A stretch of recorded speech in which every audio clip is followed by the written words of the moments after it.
আসসালামু আলাইকুম লাফাঙ্গা fine welcome back to another video of our blog. আজকের ভিডিও পুরোপুরি ঘাপ বিকজ আজকে আমরা চলে যাচ্ছি বাইকে করে আমাদের বাড়ির পাশে, মানে আমাদের বাড়ি না ভাই, আমার নানির বাড়ির পাশে শিরিন গার্ডেন, হ্যাঁ ভাই, নোয়াখালী কবিরহাট উপজেলার যে পার্কটা আছে সেটাতে। সো আমরা ছিলাম তিনজন, তার জন্য মামায় 3টা টিকিট কেটে ভিতরে ঢুকে গেল। আর ভিতরে ঢোকার পর সর্বপ্রথম আপনারা এই জিনিসটা দেখতে পারবেন, একেবারে ঢোকার সাথে সাথে বাচ্চাদের খেলনার জন্য একটা স্পোর্ট পেয়ে যাবেন। যদিও বা জিনিসটা বাচ্চাদের জন্য, তারপরে সেখানে অনেক বড় বড় বাচ্চারা আছে যা আপনারা দেখতেই পারতেছেন। ভাই এরাও না বাঙালি বলে কথা। আর সবচেয়ে বেশি ইম্পর্টেন্ট হচ্ছে এই গাড়িটা, মানে শিরিন গার্ডেনে ঢুকলে এই গাড়িটার সাথে ছবি তুলতে হইব ভাই, না হইলে যে শিরিন গার্ডেনে ঢুকাটাই ব্যর্থ হয়ে যাবে। বলতে গেলে টিকটক, ফেসবুক, ইউটিউব, মানে সোশ্যাল মিডিয়ার যে জায়গায় ঢুকি না কেন, শিরিন গার্ডেনের নাম নিলে ভাই এই গাড়িটার সাথে ছবি তুলতে হয়, মানে সবাই তুলে তার জন্য আমরাও তুললাম আর কি। আচ্ছা বাদ দেন, ব্যাপারটা বড়দের কথা, সেখানে আমরা বাচ্চারা না যাওয়াই ভালো। কিন্তু ভাই এরকম ধরনের বাচ্চা একটু দেখেন তো।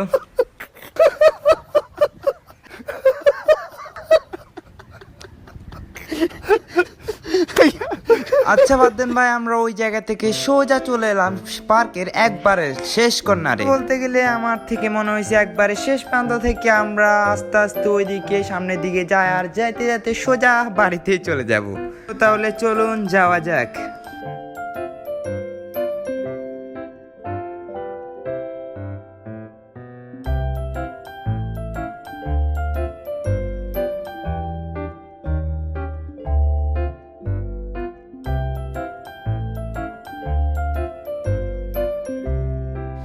ভাই বলতে গেলে একবারে শেষ কর্নারে আপনাদের দেখার মতো এই জিনিসগুলাই ছিল।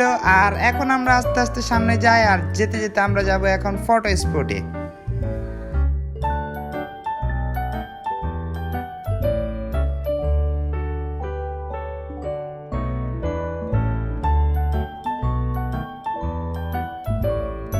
হ্যাঁ, এরকম সুন্দর সুন্দর 2-3টা ফটো স্পট ছিল, আর পাশে একটা ঝর্ণা ছিল যা আপনারা দেখতে পারছেন। তো এইখানে ছবি 2-3টা তুলবো আর কি আমরা।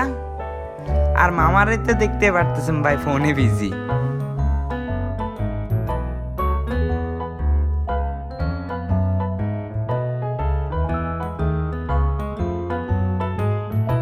স্পটের পাশে আপনারা একটা পুলের উপর ছোট একটা সিঁড়ি দেখতে পারবেন, একটা ঘর দেখতে পারবেন সাইডে আর কি।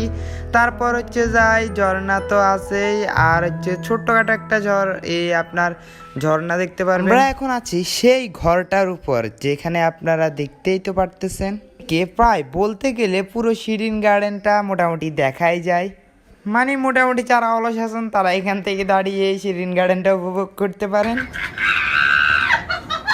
ভাই আরেকটা সুবিধা হচ্ছে যে আপনার খিদা লাগলে আপনি এখান থেকে খেতে পারবেন। আর ওই যে ঘরটা দেখতে পারতেছেন, এটা হচ্ছে সম্ভবত ইভেন্ট আপনি এইখানে করতে পারবেন।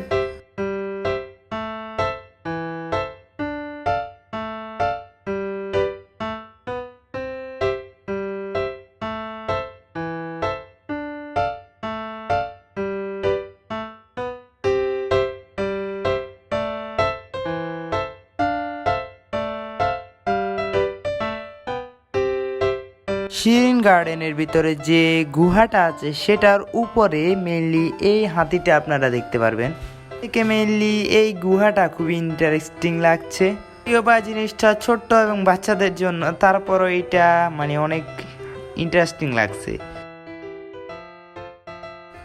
আর আমরা হচ্ছে এখন হাতি মামার সাথে দাঁড়িয়ে আছি, দেখতেই তো পারতেছেন হাতির বিশাল শরীর। ইন্টারেস্টিং ব্যাপার হচ্ছে এইখানে আপনি ছবি তোলার কখনোই সুযোগ পাবেন না, আর আপনি যদি খুবই ভাগ্যবতী হন তাহলে অবশ্যই পাইতে পারেন। কিন্তু ভাই এটা খুবই কম চান্স থাকে, কারণ এইখানে সব সময় মানুষ থাকে ছবি তোলার জন্য। জায়গায় কখনোই আপনি একবারে ফ্রিলি পাবেন না।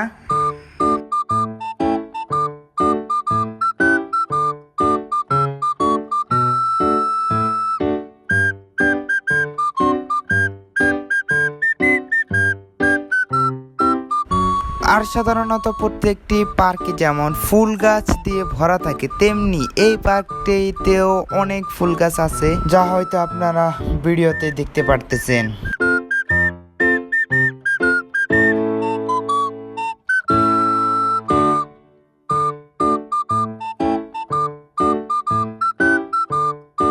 আর আপনারা তার পাশেই পেয়ে যাবেন দুটো বাংলো সিস্টেমের বাড়ি। সত্যি বলতে বাড়ি দুইটা আমার থেকে অনেক বেশি ভালো লাগছে, মানে বলতে গেলে কারো স্বপ্নের বাড়ির মতো, যা আপনারা ভিডিওতে দেখতে পারতেছেন।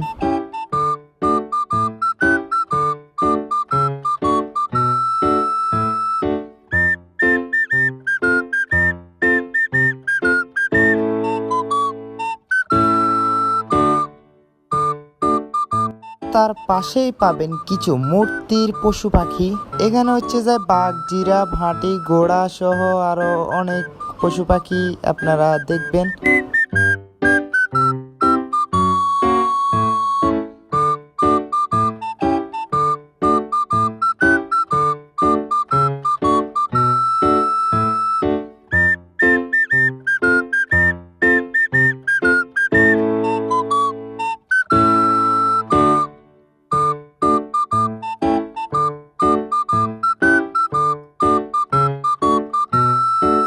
বলতে গেলে এই স্পোর্টটাও আমার কাছে ভালো লাগছে।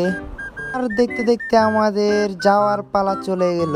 আর পরিশেষে আমরা কিছু কথা বলতে চাই, আর সেটা হচ্ছে জায়গাটা যদিও বা সীমিত, এই জায়গার ভিতরে এত কিছু আছে যা আপনারা বাইরে থেকে কল্পনা করা যায় না। জায়গাটার ভিতরে না ঢুকলে আপনারা বুঝতে পারবেন না যে এখানে এত কিছু আছে। এত স্বল্প একটা জায়গার মধ্যে যে এত কিছু করছে, তাই বলতে অনেক কথাই বলে ফেললাম। আসলে যদি কিছু ভুল ত্রুটি করে থাকি তাহলে অবশ্যই ক্ষমা করে দিবেন। আর আজকের মতো এই ভিডিওতে এই পর্যন্ত।